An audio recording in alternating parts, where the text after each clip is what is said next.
젊은 층의 주거 문제 해결책으로 떠오르고 있는 행복주택에 대해서 자세하게 알아봅니다.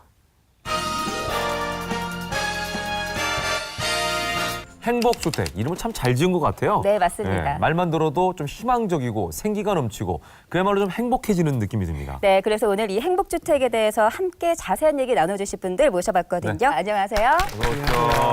네. 어떤 정책인지 좀 간략하게 소개해 주시죠. 젊은 층들을 위한 주거복지 사업인데요. 대학생, 사회초년생, 또 신혼부부와 같은 젊은 계층들에게 저렴하게 공급하는 공공임대주택입니다. 어떤 기준으로 입주 자격이 결정되는지를 좀 알려주셔야 될 것 같아요. 예, 입주 자격은 계층별로 좀 차이가 있습니다. 네. 대학생의 경우에는 행복주택 인근 대학교에 재학을 해야 됩니다.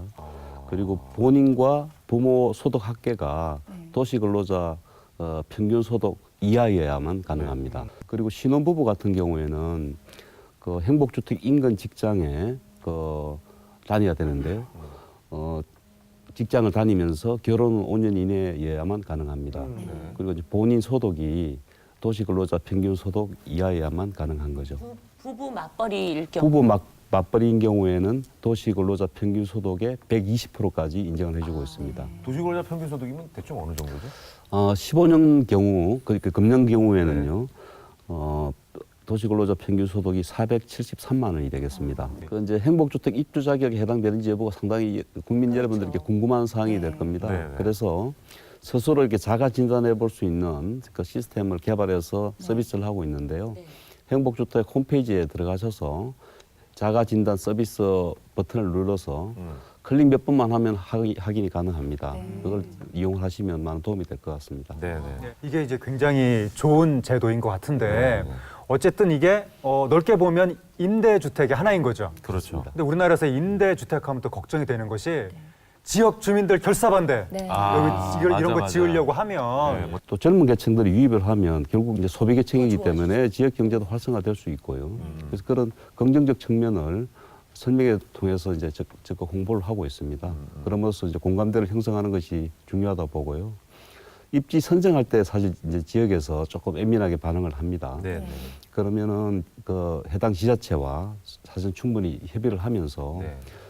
왜 반대를 하는지 그런 부분에 대해서 원인을 좀 분석을 해서 대안을 제시함으로써 그런 부분을 이제 최소화시키려고 노력하고 있습니다. 벌써 행복주택에 한번 입주를 했을 때 얼마나 거주를 할 수 있는지 그게 제일로 궁금합니다. 거주 기간은 6년이 되겠습니다. 최장? 예, 최장 6년입니다. 이거 6년만 그래서 살면 무조건 나가야 되네요. 예, 근데 이제 거주 기간 중에서 대학생이 또 사회초년생이 되거나 또 아니면 바로 결혼까지 해서 신혼부부가 되는 경우도 있을 거고요. 네.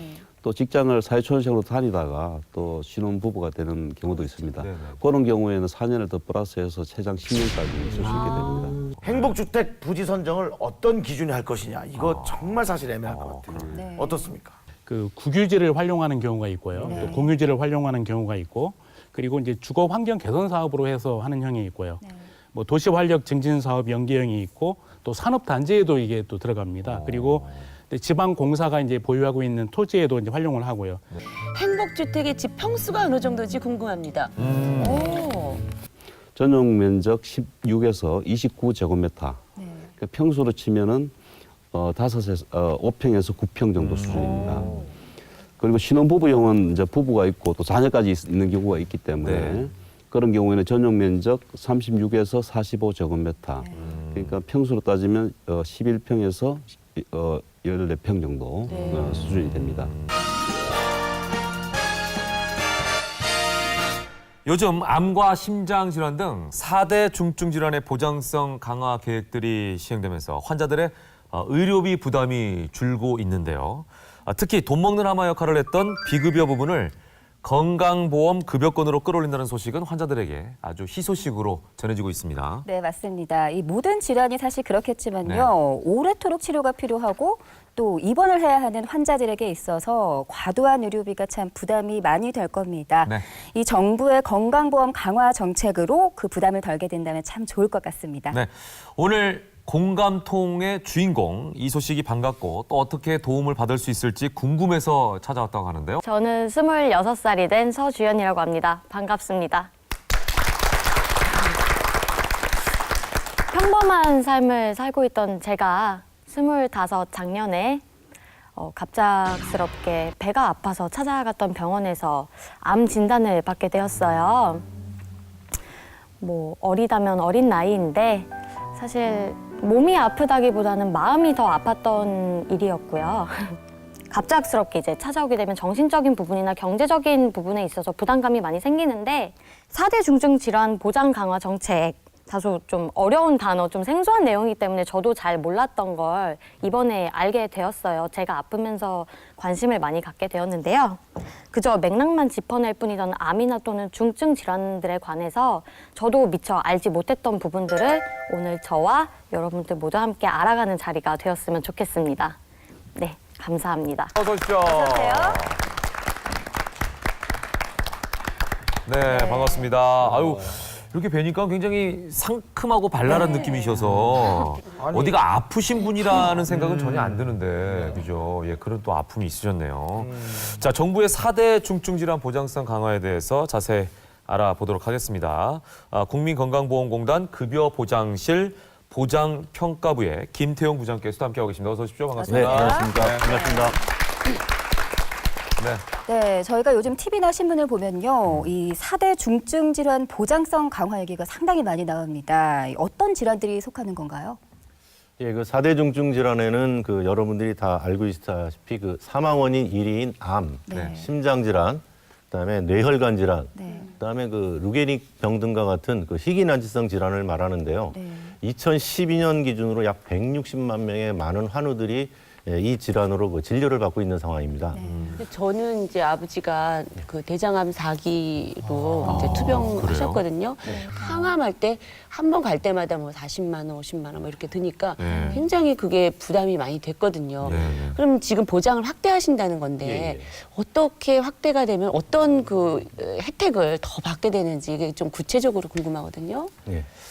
우선은 그 4대 중증 질환 그 치료에 꼭 필요한 그 필수 의료라는 부분이 있습니다. 네. 예, 이 부분에 대해서는 이제 모두 건강보험으로 하는 것으로 하고요. 그다음에 좀 말씀하신 것 같이 치료 효과라는 이제 유사하거나 그다음에 그 기능과 편의성이 개선된 부분에 대해서도 이제 건강보험에서 이제 비용의 일부를 이제 지원하게 됩니다.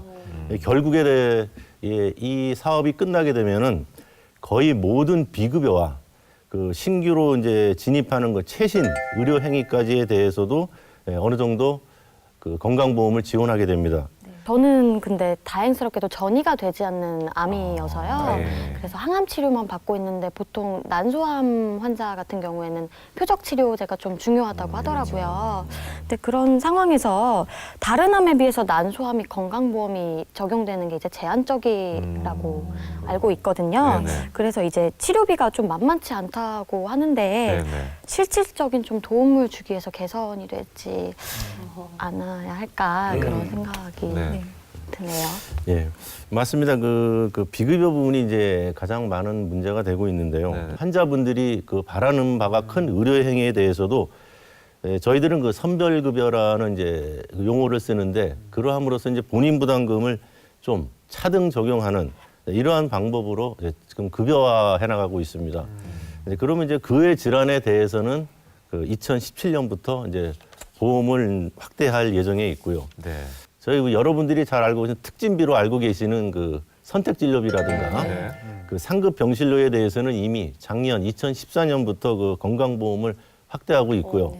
올해도 지속적으로 해가지고 환자의 그 실질적인 의료비 부담 완화에 계속적으로 노력하고 있습니다. 순차적으로 앞으로는 어떻게 진행할 계획이시고 2015년 올 한 해에는 어떤 것들이 달라지는지 일단은 시청자분들께서는 피부로 느낄 수 있는 변화가 뭐가 있는지에 궁금하실 것 같거든요. 좀 설명을 해주시죠. 그 우리 환자분들이 제일 많이 알고 가시는 그 초음파 검사 이 부분에 대해서는 이제 물론 아직은 4대 중증 질환자에 한해서지만은 작년 10월부터 이제 건강보험을 시작하였고요.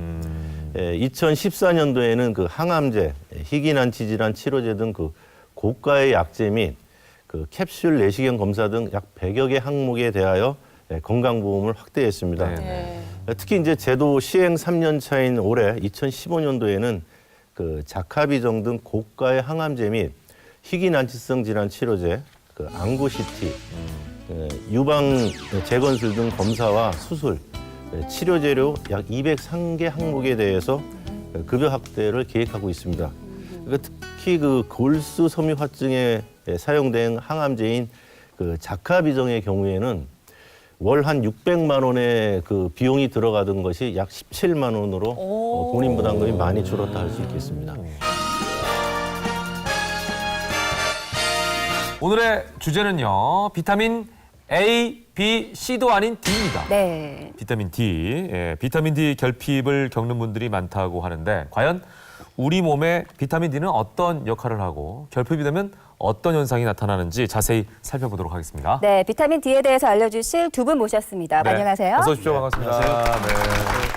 우리가 비타민 D에 대해서는 네. 자세하게 어떤 역할을 하는지 잘 몰라요. 네. 비타민 D 어떤 영양소인가요? 네, 비타민 D는 이제 햇빛과 음식으로부터 우리가 얻을 수가 있는 부분인데요. 네. 비타민이라기보다는 이제 호르몬에 가깝게 설명되고 있는 만큼 기능이 굉장히 많습니다. 그중에서 가장 중요한 기능은 칼슘 대사에 관여를 하는 부분이고 골 성장 및 골밀도 유지 기능이 있습니다. 그리고 또 세포 분화와 인체의 면역력에도 관여를 하기 때문에 각종 질환의 주치료 혹은 보조 치료로서 굉장히 각광을 받고 있는 영양소입니다. 그게 요새 각광받는 거 아닌가요? 제가 학교 다닐 때 가정 시간에 비타민 D는 네. 이렇게 북유럽 같이 햇빛이 별로 안 많은 나라에서나 네. 이제 결핍이 있을 수 있지 우리나라는 그럴 염려가 별로 없다 해서 시험에도 잘 안 나왔어요. 근데 그때 당시에는 밖에서 많이 놀았으니까 그렇죠. 아니 아직도 요즘도 밖에 활동 많이 하는데 요새 각광받는 건 맞고요. 네. 요즘 뭐 새로운 용도들이 계속 나오기 때문에 요즘 각광받고 있는데 그 우리가 아까 북유럽 말씀하셨는데 오히려 북유럽보다도 오히려 비타민 D 결핍이 더 심각하다. 우리나라가 최근에 한 전국 조사도 한번 봤는데 네. 서울 같은 경우는 한 10% 정도가 서울 시민은 그 정도가 결핍이 있고요. 부산으로 내려가면 한 2%. 그러니까 이것도 조금 위도에 따라 좀 차이가 있는 것 같습니다. 비타민 D는 뼈하고 굉장히 밀접한 관련이 있다는 얘기가 굉장히 많습니다. 이 비타민 D와 뼈의 관계 과학적으로 어떻게 되는지 좀 설명을 해줘. 뼈의 99%가 칼슘 아닙니까? 네. 그러니까 칼슘이 있는데 칼슘이 근데 사실 우리가 잘 안 먹는 식품이에요. 섭취도 부족하지만 문제는 우리 몸에서 잘 흡수가 돼야 되는데 흡수율도 낮아요. 이 칼슘은. 근데 이 흡수율을 도와주는 게 바로 비타민 D입니다. 그래서 이제 옆에서 이게 비타민 D라도 칼슘도 먹되 네, 같이 비타민들도 같이 먹어야 이게 흡수가 돼가지고 뼈가 튼튼해지는데 그렇게 되지 않으니까 이제 뼈가 점점 더 약해지는 거죠. 약골이 되는 거죠. 그러니까 저는 뭐 칼슘을 많이 섭취를 하는 편이어서 전 걱정을 안 했어요. 우유를 많이 먹어요? 아니요, 밤에 이제 맥주 마시면서 멸치를 많이 먹으니까요. 비타민 D가 피부 건강하고 좀 연관이 많은지 그것도 좀 궁금합니다. 네, 뭐 상호 연관이 있을 수가 있겠는데요. 우선은 피부 자체가 건강해야 합니다. 예를 들어서 화상을 입어서 피부 이식을 한 경우에는 비타민 D 합성 능력이 굉장히 떨어지고요. 그리고 이 비타민 D가 부족하게 되면 피부 화상의 위험도 역으로 높아지기 때문에 보충이 필요합니다. 또 이제 질환 같은 경우에 있어서는 피부의 각질 형성 세포가 과증식이 되는 자가 면역 질환의 일종인 건선이라는 병이 있는데 이 건선 치료 같은 경우에는 비타민 D 치료가 굉장히 초기 치료인 경우에 많이 도움이 된다는 결과가 있고요. 그리고 아직까지 연구가 좀 더 필요한 부분이긴 하지만 아토피 피부염인 경우에도 도움이 된다는 보고가 있습니다. 비타민 D를 음식으로 섭취한다면 기름기 있는 음식을 먹는 게 좋다. 네, 기름기 있는 음식이요. 자, 하나, 둘, 셋. X가 이번에 많아요. 압도적이네. 그래도 무조건 안 좋을 것이다. 뭐 지금껏 건강통에서 기름은 좀 금기시했었습니다만, 네. 답은 옵니다.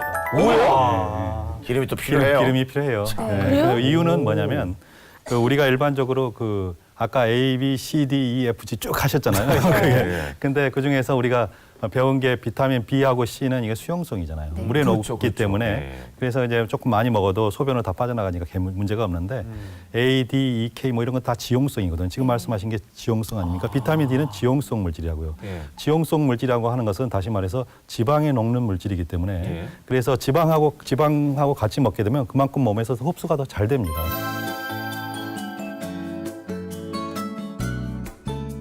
비타민 D에 대해서 저희가 자세하게 설명을 해드렸는데 요즘처럼 햇볕 좋은 날 집안에만 계시지 마시고 나가셔서 광합성도 하시고 더불어서 경치도 좀 구경해 보시고 일석이조 효과를 누려보시는 게 어떨까 권해드리고 싶습니다.